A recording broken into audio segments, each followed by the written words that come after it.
Introduction. We live in a very stressful world. You probably don't need me to remind you of that fact. Why are we so stressed out? Why do we feel so much pressure? Why does it seem like contentment and peace are so hard to find? Well, for most people, they simply just have too many duties, responsibilities, distractions, and routines taking up their time and attention. If you were to slice and dice and dissect your daily schedule, you probably would fit into this category as well. There's just so much that you have to cram into your mind every single day. It is no surprise that a lot of people develop the following symptoms of stress. They have short attention spans. When they read stuff online, they can barely pay attention until another item shows up on their Facebook timeline, and they forgot about the stuff that they were reading before. They don't really read materials, they just scan. That's how short most people's attention span is. Next, stressed out people overreact emotionally. It seems like everything that you perceive or become aware of is some sort of judgment or is somehow, some way related to you. You personalize everything. Everything's personal. And it's no surprise that you tend to react emotionally. This may be due to the fact that you're stressed out. You may be reading too much into things. But unfortunately, once we open our mouths, we end up hurting people. We end up making decisions that we come to regret later on. Another symptom of too much stress is simply a lack of patience. You don't feel like you want to stick around for anything. This is a very serious problem because it can lead to road rage if you're stuck in traffic. This can lead to violent disagreements with friends and family members. You might hurt your relationships because you simply have grown impatient in dealing with people. People are people. It often takes time for people to get their act together. Finally, you get this generalized sense of anxiety and frustration. You can't quite put your finger on it, but you feel that something is missing in your life. You feel that something is just not right. Not surprisingly, it's very hard for you to find peace and contentment. It seems that at any given second, something wrong might happen. It may lead to you losing money, or it may lead to you suffering from some sort of illness. Whatever the case may be, something's off. Something's not right. Rarely do you feel that if your world is perfect. It is no surprise that, given these symptoms, the Western world suffers from several systemic dysfunctions. In the Western world, there are high divorce rates. Too many people quickly conclude that their marriage is simply not worth saving. So this blows up the divorce rate. People are just not that patient with their relationships. Another symptom involves the high levels of drug use. This is particularly deadly in the United States because of the current opioid epidemic gripping that country. Some people have always self-medicated to deal with stress and anxiety. Maybe they smoke weed. Maybe they do cocaine. Maybe they shoot up heroin. Whatever the case may be, it numbs or suspends the pain for at least a period of time until they have to go back to the real world. Finally, the Western world, as well as Japan, has always suffered from high suicide rates.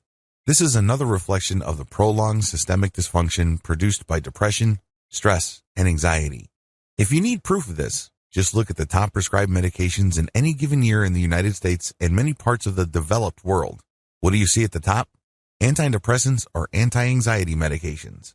This is guaranteed. In the top 10 of prescribed medications, you will always see those too. Something's got to give. Unfortunately, most of the time, it is you. Thankfully, there is a better way to handle your mental resources. You don't have to stress out. You don't have to freak out.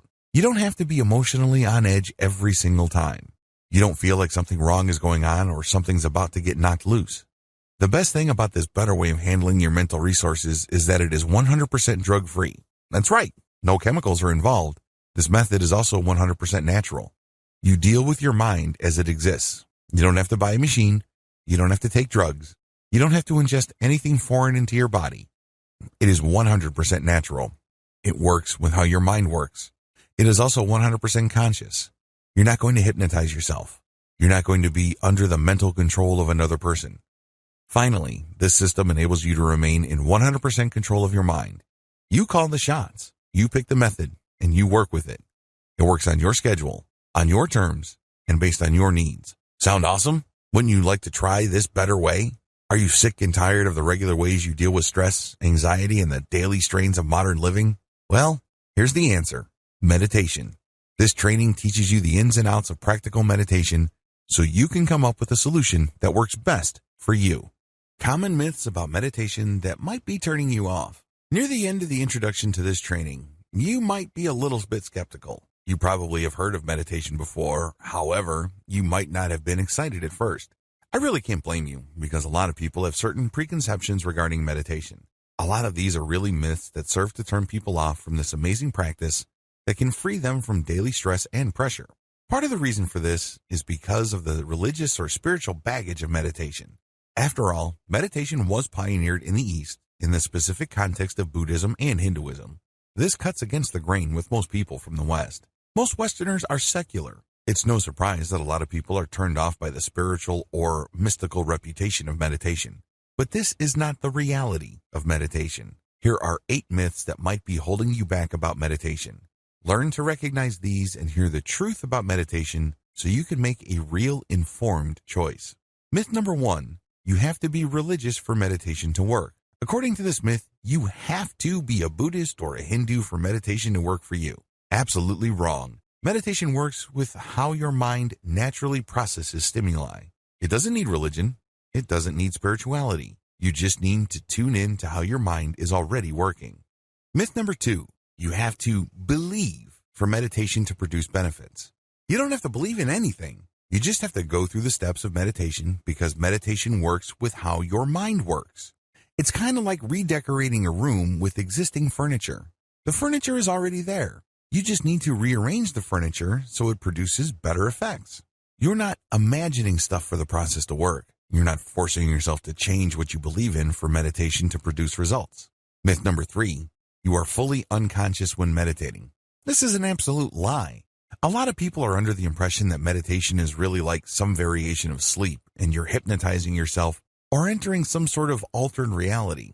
No, this is not true. Real, practical meditation is actually the precise opposite. You remain fully conscious. However, you train your consciousness to purify its focus. It leads to a very empowering feeling because you start becoming more mentally disciplined. This is the complete opposite of just simply being unconscious. Myth number 4, you will fall under the influence of others easily when meditating. When you meditate, you are calling the shots because your focus is super filtered. It is super fine. Only you can do this. Nobody outside of you can guide you to achieve this level of clarity and focus. You have to do this yourself. Accordingly, you won't fall under the influence of others when meditating unless, of course, you want to. You always have that choice. But practically speaking, you are calling the shots. Myth number 5, meditation is another form of hypnosis. Hypnosis works when somebody outside of you guides you to achieve an altered state of reality. They basically change how you look at things. Maybe a hypnotist will make you change your mind about smoking or some form of addictive behavior. Meditation is very different from hypnosis because you're not gaining instructions. Instead, you are clearing away your mind to focus on how your mind works in a given moment. You're not taking in stuff. You're actually clearing stuff away.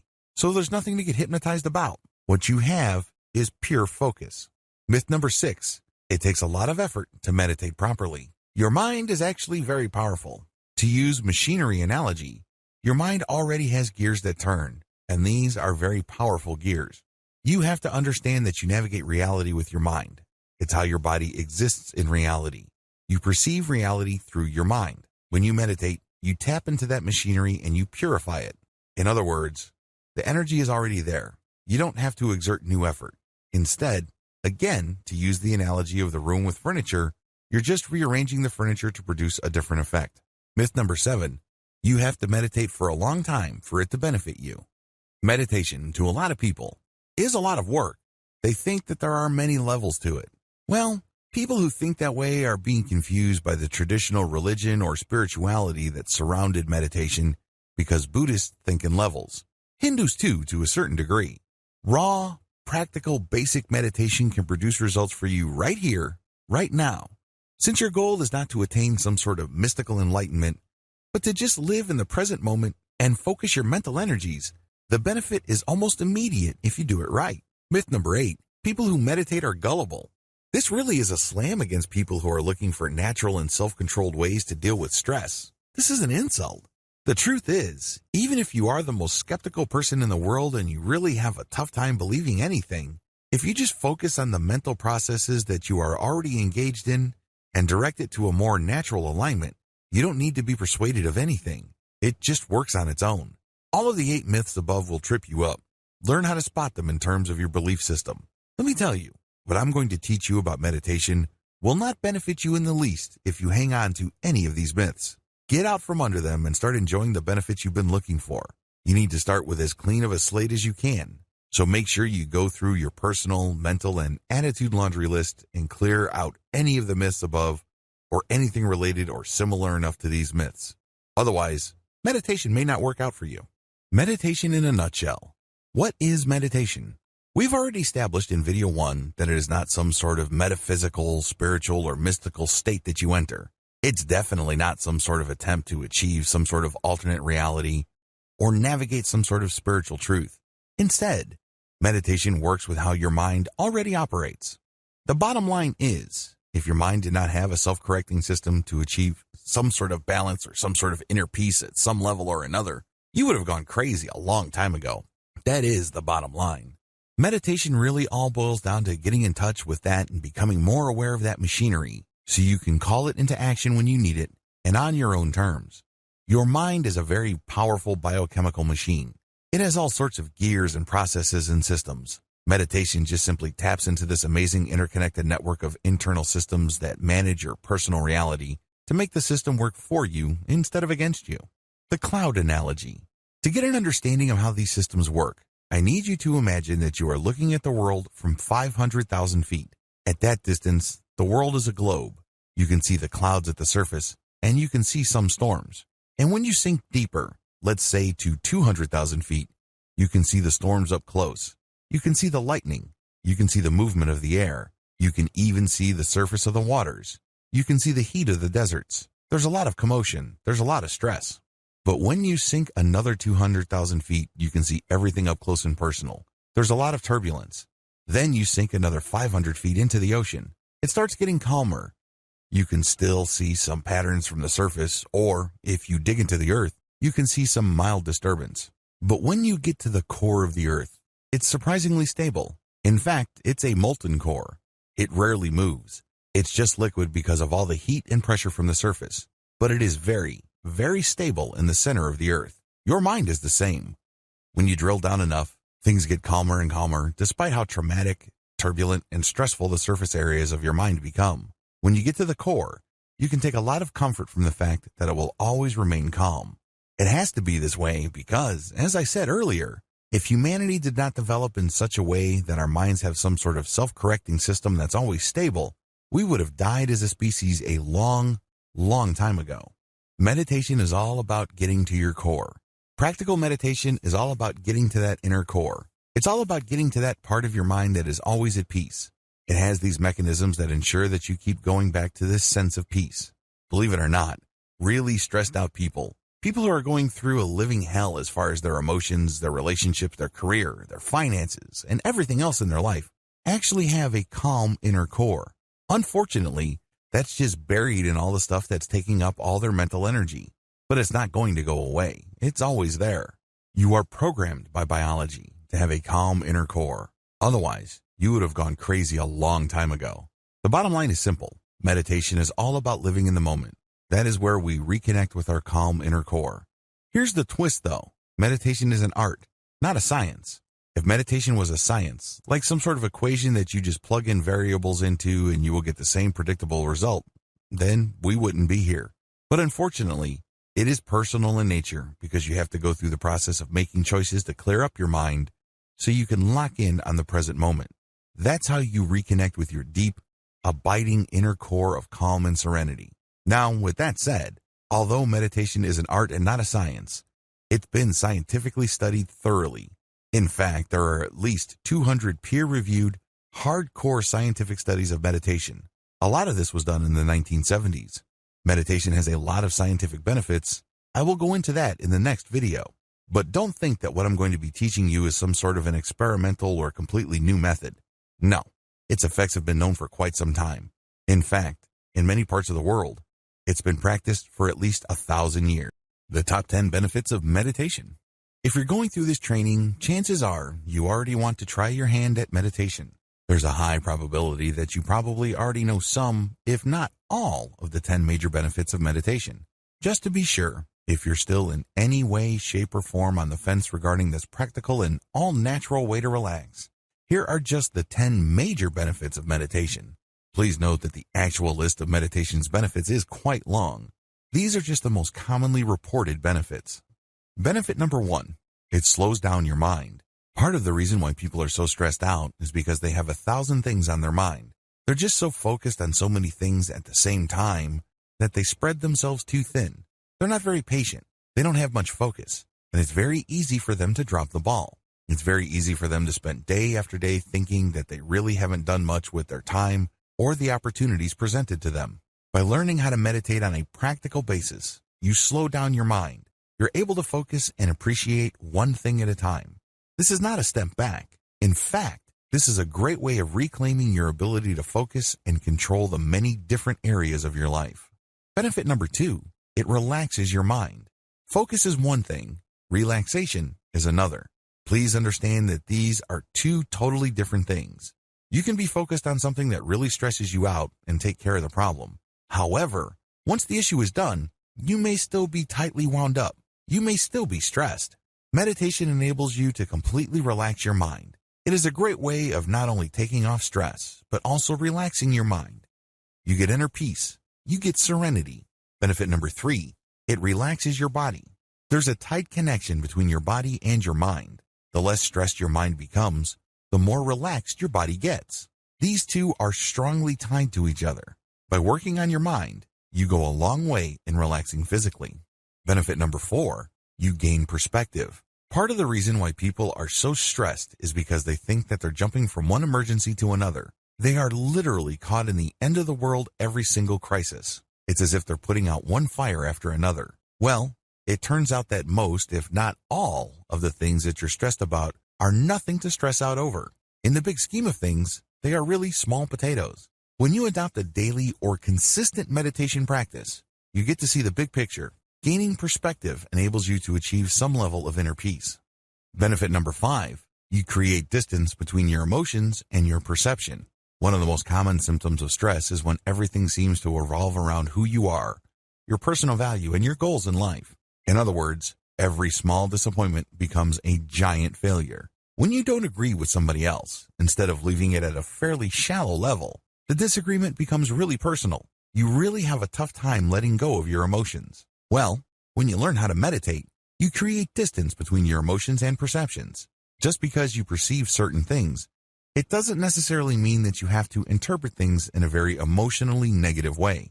The more you meditate, the calmer you feel. It doesn't have to be the end of the world. It doesn't have to be all about you.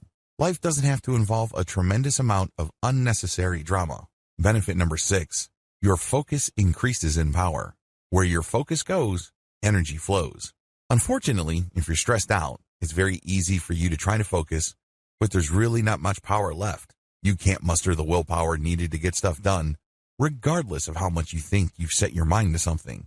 At some level or another, something is tapping your energy. It's just leaking out of you, and you really can't, for the life of you, focus like a laser. When you learn how to meditate and control your mental processes, your focus grows in strength. You are able to target specific tasks with your willpower. When you do this, you become a more effective and productive person.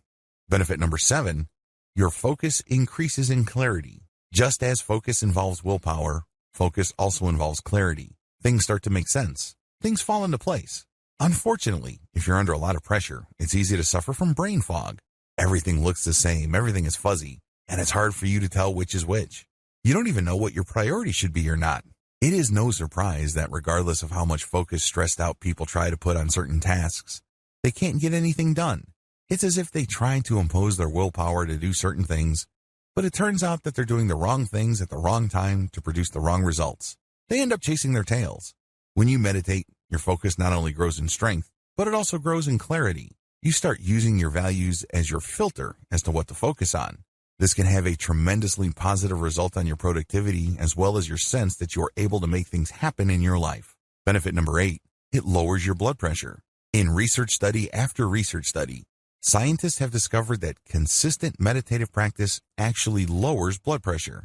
This is a big deal because there is a cardiovascular disease epidemic in the United States and other developed nations. As people live more and more sedentary lives, heart-related issues are killing more and more people. If you meditate, you tend to naturally lower your blood pressure, and this can possibly prolong your life. Benefit number 9, it can speed up emotional healing. If you have a tough time forgiving people, By learning how to meditate, you can gain emotional distance from painful or anger-induced memories. Sooner or later, you are able to see things in perspective, and this puts you in a position to forgive. Now, this doesn't necessarily mean that if you meditate, you will automatically forgive people who you feel have done you harm. That will still be your choice. However, when you meditate, you start viewing things in perspective, and it's more likely that, if you want to, you can forgive and move on. This can go a long way in helping you heal emotionally. Benefit number 10, can bolster psychological repair. I wish I could tell you that all of us came from ideal childhoods. I wish I could tell you that we all had great pasts, and that we've always hung out with great people and we've always had amazing times. It would be awesome if we all came from nurturing, loving relationships and families. Unfortunately, that's not true. There are a lot of us who have suffered psychological wounds and are having a tough time recovering. When you meditate, you tend to gain perspective. This enables you to put yourself in the position to start looking at the past as well as the present consequences of your past with a fresh set of eyes. If you feel that you've been victimized, if you feel that you've been harmed in the past, it doesn't necessarily mean that you have to continue looking at yourself the same way. Again, just like with speeding up emotional healing, meditation only puts you in this position. You still have to choose this benefit. This doesn't happen automatically. Keep the 10 benefits above in mind if you're still hesitating or feeling apprehensive about meditation. While it is a commitment, please keep in mind that in most cases, its advantages definitely outweigh whatever real or imagined disadvantages people may see with a meditation practice. Practical versus esoteric meditation. In the first video of this training, I outlined the common myths that tend to hold people back from adopting a personal meditation practice. It really all boils down to a sense that meditation is somehow, some way religious, mystical, or some sort of superstitious practice. We live in a very secular time. We'd like to believe that we are guided by reason and science. Given this context, it is entirely understandable why people have second thoughts about meditation. A lot of this really flows from the dichotomy between practical and esoteric meditation. Esoteric meditation is really the historic practice of meditation. In this context, meditation is practiced in connection with some sort of higher religious goal or some sort of mystical objective. If anything, meditation is not the centerpiece. Rather, it's just a side practice to what should be the primary goal, which is to attain some sort of enlightenment or some sort of spiritual release. Esoteric meditation. Esoteric meditation is rooted in Eastern philosophy. The whole idea of Eastern philosophy is that life is suffering, or that there is such a thing as karma and eternal rebirths. The whole point of any kind of spiritual exercise is to gain a perspective that enables people to break out of this eternal series of birth, suffering, death, and rebirth. Meditation has historically been associated with this thinking because meditation is one practice that enables people to start seeing life from a completely different perspective. This would enable them to think, talk, and behave differently enough for them to break the pattern of karma or the attachment that keeps them trapped in that mystical circle of birth and rebirth. As you can tell, this involves a tremendous amount of religious and spiritual concepts. There is chanting. People who practice meditation in this context say Om, Om, or they use some sort of spiritual mantra. They also engage in yoga and other physical exercises that have spiritual connotations. Practical meditation. Practical meditation simply strips away all the esoteric, religious, spiritual, and mystical layers of meditation. Instead, it looks at the meditative practice based on the core mental processes that enable people to self-repair to such an extent that they do not go crazy. In other words, instead of dwelling on the surface differences, practical meditation goes to the structural components of the meditative act itself and strips away anything that is unnecessary. It also focuses on one non-religious, non-spiritual, or non-mystical goal, which is to achieve focus in the present moment. We're not even talking about peace. We're not even talking about some sort of inner serenity, harmony, and what have you. Although those emotional states and experiences can and do happen, practical and fully secular meditation is all about achieving some sense of mental clarity in the here and now. There's no past to worry about and no future to obsess over. The bottom line with practical meditation basically strips away all that is extra or historic and cultural about meditation. It goes to the basics. The basics really boils down to learning how to focus on the present moment. Nothing before, nothing after. It's all about right here, right now. Using that, we get a tremendous amount of benefits, as outlined in video 3. The SEAL Quick Stress Relief. Starting with this video, I'm going to lay out the different purely secular methods of achieving a meditative state. Now, a lot of people might argue whether these methods are classical meditative techniques. But as I've mentioned in video 4, we really couldn't care less about whether it's traditional, classical, or what have you. Instead, our focus is to learn the basic practical, doable techniques that enable people to focus on the present moment. This is the key to relieving stress and removing unnecessary life pressures. The first method I'm going to teach you is the SEAL Quick Stress Relief Method. This method was pioneered for the U.S. Navy SEAL program. SEAL stands for Sea, Air, and Land Teams. These are highly trained, mission-critical military units run by the United States Navy. These are the seasoned military specialists that often see action first in any kind of armed conflict. In other words, you have to have your wits about you. Usually, they get sent in to clear out an area. They plant bombs. They do sabotage. They do all sorts of highly stressful military work. It follows that the U.S. Navy invested a tremendous amount of money to enable these military specialists to achieve instant or almost instant peace of mind right before they do a task. Also, if they're in the middle of a firefight or they are in the middle of a very sticky situation that can be fatal, they get the U.S. Navy invested in this training to help them calm down and remain focused on the task at hand. The SEAL method. The SEAL method is actually pretty straightforward. You breathe for a few seconds. It could be 4, it could be 10, as long as it's not too long for you to be uncomfortable. You breathe and then hold, and then you release, and then you hold. Basically, you breathe in, and then you hold it for however many seconds. You then release your breath, and then at the end of that stage, when all the air has left your lungs, you hold it for the same number of seconds when you were breathing. You repeat this about 3 to 8 times. Again, as long as it's comfortable. Guidelines. When you're doing this, you don't think. You know you're doing it wrong when you're thinking.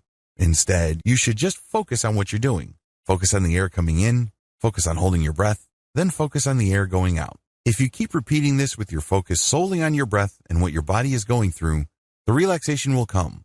Your mind starts to unclench. You're no longer worried about stuff at work. You're no longer worried about your relationship. You're no longer worried about your childhood. You're no longer obsessing about that person you can't forgive. None of that matters. Instead, you focus on the here and now. That's when the relaxation comes. Ideally, you should start with the SEAL method for quick stress relief. This is the easiest meditation method and it delivers the quickest results. Once you learn to de-stress using this technique, you should then go deeper by adopting the methods described in the following videos of this training. Counting your breath. With this method, you're just going to focus on your breath and nothing else. By doing this, you achieve a tremendous amount of relaxation. If you practice this long enough, you can achieve a very deep and abiding sense of inner peace. It's fairly straightforward. There are really no moving parts. It's not complicated at all. Preparations. First, you need to find the right spot. Generally speaking, you should do this in an area where you're not going to be disturbed. There should be no distractions in terms of what you can see, hear, smell, taste, touch. It should be a place that will only be available to you for around 10 to 15 minutes. It doesn't really take all that long, but you have to be in the right spot for a long enough period of time for this meditative technique to benefit you. Second, you're going to close your eyes. This is a technique that you cannot do with your eyes open. Remember, we're basically going to avoid any kind of distractions. These distractions can be seen, heard, smelled, tasted, and touched. No distractions. So you close your eyes and you just focus on one thing and one thing alone. Third, focus only on your breath. How are you going to focus on your breath? Well, you're not going to focus on it by feeling it or hearing it. Instead, you're going to watch it. In other words, you turn your mental camera to your breath. You imagine yourself seeing yourself breathe in and breathe out. The key here is to feel it with your body and see it in your mind's eye. Eventually, these two sensations will line up. So it diverts your attention from the stuff going through your mind as well as the stimuli that your body is picking up. Instead, everything is focused on your breath. Your conscious attention is focused solely on your breath. You breathe in slowly and you breathe out slowly. Everything is focused on the area of your body where the breath is coming in and going out. The key here is to not control your breath. The key is to not be self-conscious. Instead, you're just paying attention to this natural flow. When you feel that there's a strain in your lungs, you're doing it wrong. It means you're being self-conscious. It means that you're trying to force things. This should not be forced. It is actually effortless. You're just basically turning that mental camera that you have from obsessing about all these stresses or drama happening in your life to just focusing on your breath. That's all it will be focused on. And if you keep this up long enough, you will become very, very relaxed. It leads to a tremendous amount of inner peace. However, let me tell you, in the beginning, it's going to be quite difficult. You might even feel bored. You might even feel like you're wasting your time. It's because this is something new. Your mind is not used to thinking this way. After all, your mind has grown accustomed to thinking about 1,000 different things at once. It's used to using up a tremendous amount of energy. Now, you're using very little energy and you're focusing on only one thing. As you can imagine, that takes some getting used to. The good news is it's worth doing because the calm and relaxation that you get will be priceless. Present sense mindfulness. With this technique, you focus on what you see in front of you. In other words, you're going to be meditating or practicing mindfulness with eyes wide open. You're just working with your awareness. You're training your awareness on one thing and one thing alone. Steps to present sense mindfulness. The first step is to practice the breathing patterns that you learned in video 6. Focus on your breathing until you achieve a sense of relaxation. You do this with your eyes wide open. You can do this in a room with no other people, but there are objects in the room. You do this with your eyes open. Ideally, you shouldn't do this in any place where there are loud noises or music. Next, you're going to focus on an object in front of you. It can be a tree, a park bench. It can be a house. It doesn't really matter. What's important is that you put all your focus on that one item alone. The key is to look at that item. You're not out to enjoy it. You're not out to judge it. You're definitely not out to analyze it. Instead, you're just looking at it. The key here is to see clearly. You're going to basically be looking at all the details. It's not like you're searching for something. Instead, your job is just to take it all in. It is kind of like taking a very thorough, high-resolution snapshot of that item that you've chosen to look at. Next, once you have determined that you have seen all there is to see about the object, the next step is to pay attention to what that object would smell like, taste like, feel like in terms of texture, and what it would sound like. In other words, you sense it in 3 dimensions. You take it in with all your senses. This enables you to lose your focus on everything else. When you do this, your mind is being filled with the stimuli of that object and that object alone. You have no space left for stuff you have to worry about at the office. You have no mental resources left for that time when your best friend stabbed you in the back or did something that made you hold a grudge for a long time. All that stuff gets pushed out. Instead, you're just cramming all the sensory data that you are willfully taking in based on that object that you have chosen in front of you. This enables you to lose focus on everything else and focus on that thing in front of you. This enables you to reset how you normally focus on things in your life. The reason why you're so stressed out is because you're hanging on for dear life onto so many different things, and they layer on top of each other.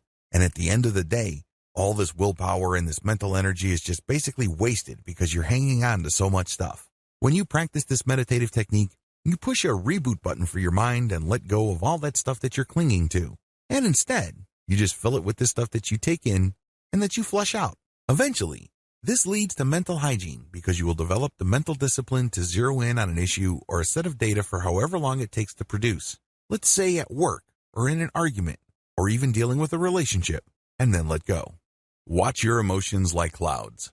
Once you have done the previous meditative practices, the next step is to meditate in such a way that you let go of emotional attachments. Let's get one thing clear. Part of the reason why we're all so stressed out and anxious is because our memories are not emotionally neutral. When we perceive certain things, we tend to react a certain way because we have been trained by past experiences to respond that way. What if I told you that in many cases, we respond in a very unproductive and downright negative way? We could be responding in more neutral or more positive ways, and our lives could be more productive. Instead of wasting a tremendous amount of emotional and mental resources feeling negative, angry, frustrated, guilty, upset, you name it, we can focus more on feeling appreciated as well as content. It's all a choice. But unfortunately, if we hang on to these past memories and we judge them in a predictably negative way, we lose sight of the fact that we can always choose our judgments. We feel that our negative analysis is just who we are. It's part of our identity. It's part of our personality. Well, it isn't. It's always a choice. With this technique, you gain some freedom from the emotional roller coaster ride that you feel just takes you to negative territory like clockwork. Here's how it works. Step number 1, count your breath.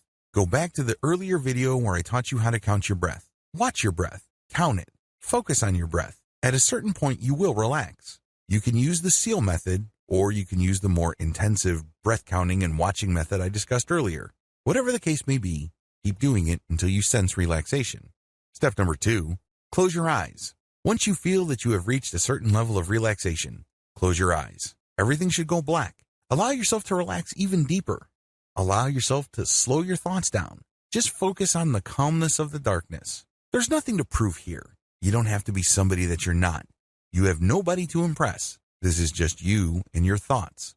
It's just calm, pure darkness. No light, no color, nothing to get worked up about. Step number 3, focus on your thoughts. Once you have relaxed, pretend that you are in some sort of movie theater and you're sitting back and you're seeing scenes. These are your thoughts. When you assume that perspective, you would realize that you're thinking a lot. If you're a normal person, a lot of mental images flash through your mind. In fact, we go through so many mental images, oftentimes we're not aware of them all.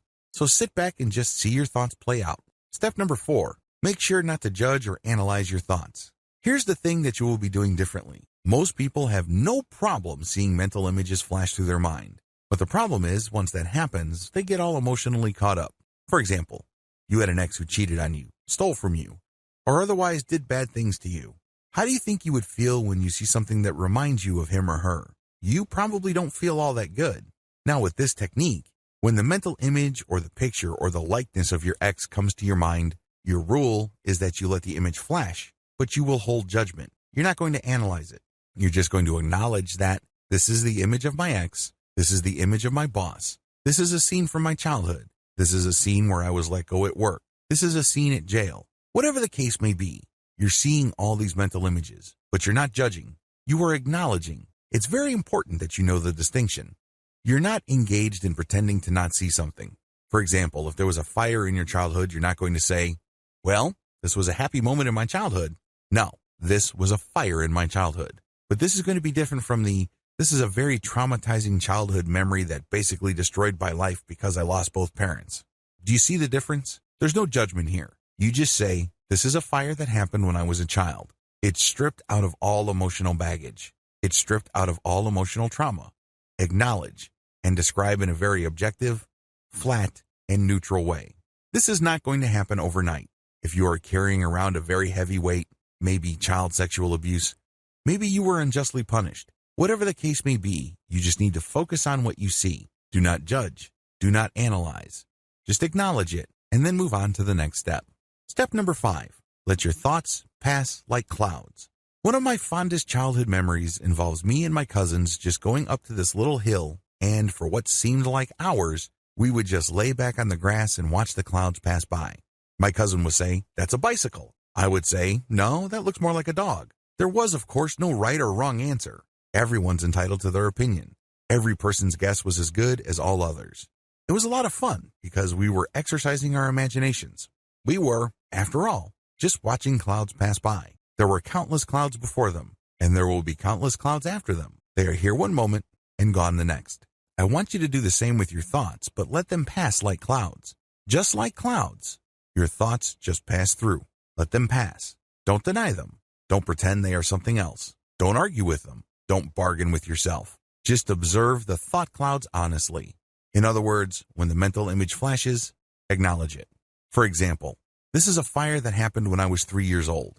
This is an image of my parents about to leave for the United States when I was 3 years old. Whatever image you have from the past, strip it of all emotional judgment or analysis. Make sure you empty the mental image of any emotional content that might trip you up or set you off into an emotional analysis. Compare this. This is the fire that happened when I was 3 years old. 2. This is that devastating fire that made my family homeless for 3 years. My father was very angry during that fire, and he has not stopped being angry since. We lost it all. I was only 3 years old. See the difference? The first case involved just describing the facts, nothing more, nothing less. The other case includes a lot of analysis and commentary. These lead to you getting thrown off track. Learn to spot the difference. Recognize the point when you stopped objectively describing and started emotionally reacting. It doesn't make it any less real, mind you, but you're just acknowledging it because we're not engaged in self-delusion here. We're not trying to trick ourselves or hypnotize ourselves into thinking that these events, which ultimately are very traumatic and hurtful, did not happen. Instead, you're just acknowledging. And then the next step is what makes it really powerful. When you acknowledge, you then let it pass like a cloud. Just like a cloud, it's going to zoom over your head. It's going to linger slowly, depending on how strong the wind is. but you just let it pass. Eventually, it will pass. Step number 6, enjoy the emotional distance. When you repeat this over several weeks, you start noticing emotional distance. Mental images, memories, or what have you, that used to throw you off track no longer do. Maybe there was a memory that used to make you cry like you were on autopilot. Now you don't do that. You just say, well, that happened to me when I was 4 years old and my housekeeper was in that memory. Then you let it pass. Well, that happened to be, and my boss said something and I was let go and I found another job. You let it pass. Well, that was my best friend and my ex-girlfriend. You let the memory pass. You do this over and over again, and the more successful you become at it, the greater the emotional distance. Eventually, all that stuff that used to drag you down and hold you back is left in the past. Congratulations. Meditation best practices. Meditation is like working out. When you work out, you put a lot of stress on your muscles. That's how they get bigger. That's how they get leaner. That's how they get stronger. The same applies to your mental muscles, because that's what meditation is. It's a mental workout. Physical muscles get soft if you don't challenge them or you don't put pressure on them. With meditation, you're going to challenge and put pressure on your mental muscles. Believe me, it is quite a workout to let a mental image just pass over your head like a cloud without judging it. For example, there was an episode of your childhood that used to burn you through your core because it was really humiliating. It was disgusting. Whatever it was, it takes effort to do that. But that's how you challenge your mental muscles. And the more pressure you put on it, the stronger it gets. Practice daily. The good news here is that you don't have to spend all day meditating. In fact, if you're doing that, you're overdoing it. That's probably going to do more harm than good. Instead, focus on spending no more than 15 minutes a day. With meditation, a little bit of consistency goes a long way. So focus on your meditative practice for no more than 15 minutes every day. 15 minutes is plenty. Associate your meditative state with certain stimuli. This is for advanced students. Usually, by this point, it will probably take months, if not years. But most people, if they're consistent, will reach this point. When you perceive any new stimuli, allow yourself to focus on your meditative state. You're basically linking the meditative state of peace, calm, inner serenity, and harmony with stimuli that normally upsets you. For example, if you work with an ex, it can be quite uncomfortable, awkward, and frustrating. This person broke your heart, this person cheated on you, or you're embarrassed because it didn't work out. Whatever the case may be, it's going to be very hard to handle that stimuli. After you've meditated and you've gained some emotional distance, allow yourself to look for that stimuli and link it with a meditative state.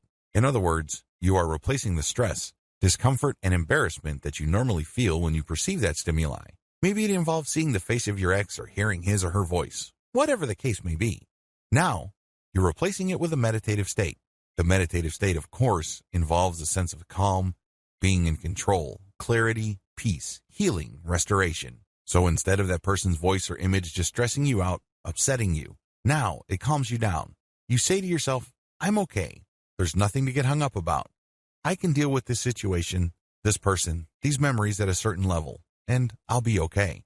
Sure, in the beginning this is going to be difficult because of your mental habits. When you were just starting out, the urge to go back to your old reactive patterns with its rush of negative emotions seems to be all but irresistible. This is the hardest part, but you can overcome.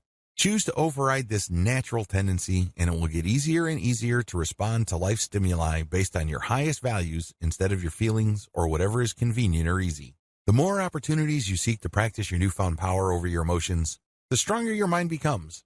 It also makes the link between certain positive stimuli and positive emotions or positive mental states. Of course, none of this happens all at once. It takes time.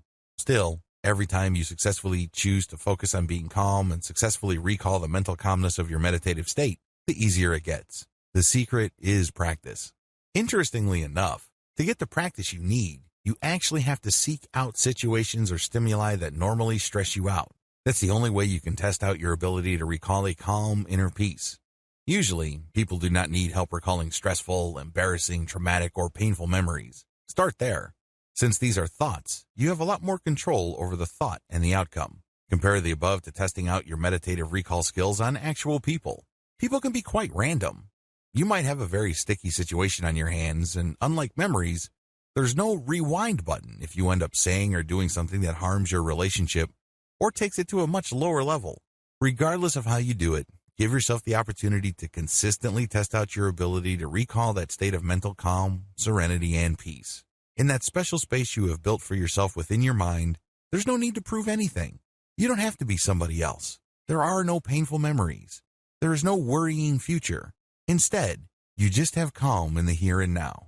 Understand that you always have this available. Get some hope from this fact. Call this link at will.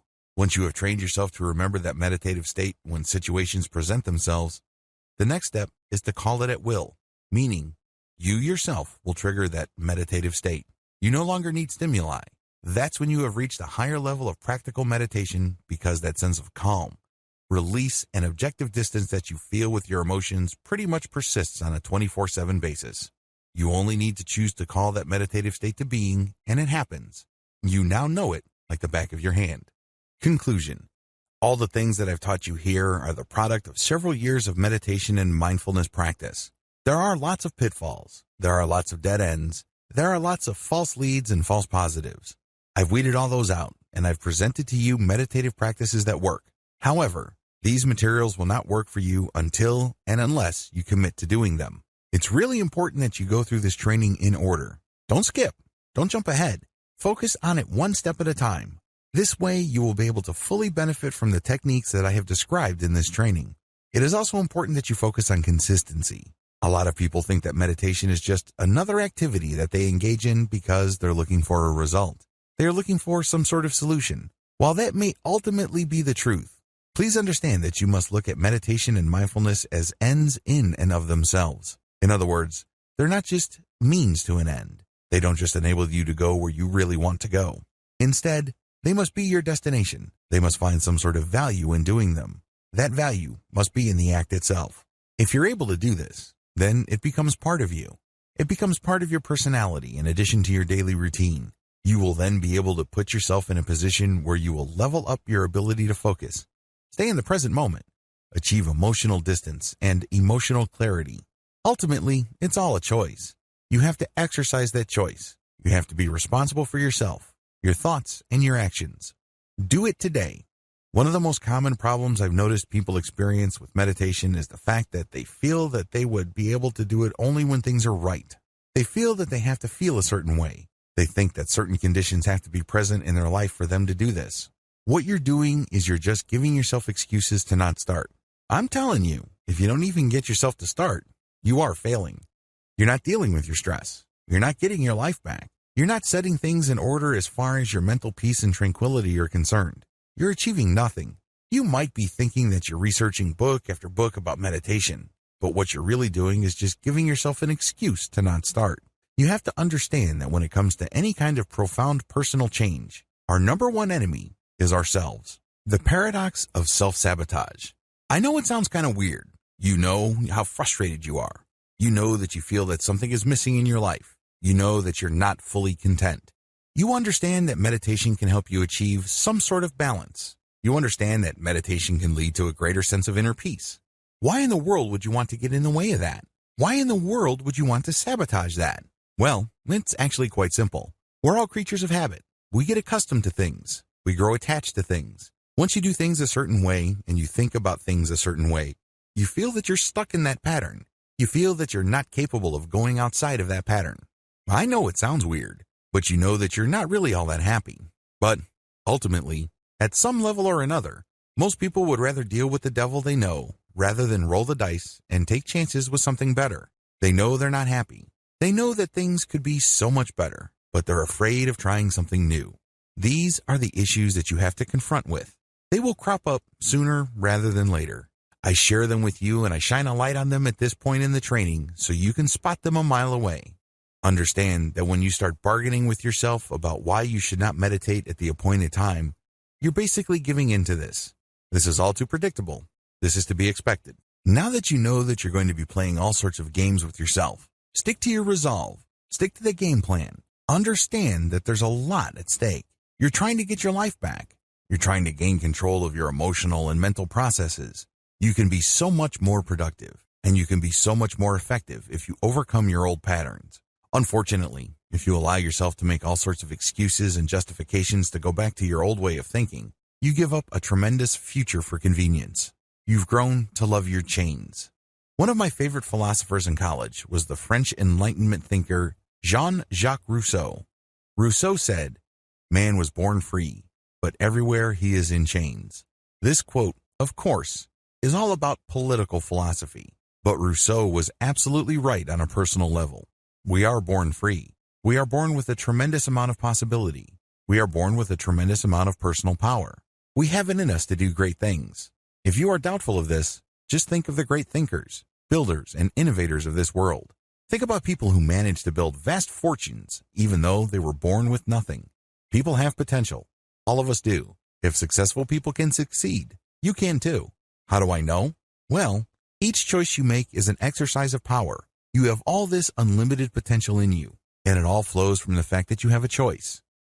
Your choice gives you power of the things you think about, talk about, and the things that you think you are capable of doing. But the reason why you feel so powerless, so limited, so small is because you've allowed yourself to live in a neat, tidy little box. This box indicates what you can and cannot do. This box indicates what you are, what you're about, and what you are not. Nobody put you in that box. You chose to be in that box. You chose to live in a mental prison. It's as if everybody's walking around with this tremendous amount of personal potential, but they're looking at their chains. They're saying to themselves, "I'm a victim. I'm wearing these chains." Little do they know that the key is in their hands. Understand what is at stake. You have no excuse. You only have choices. I wish you nothing but victory.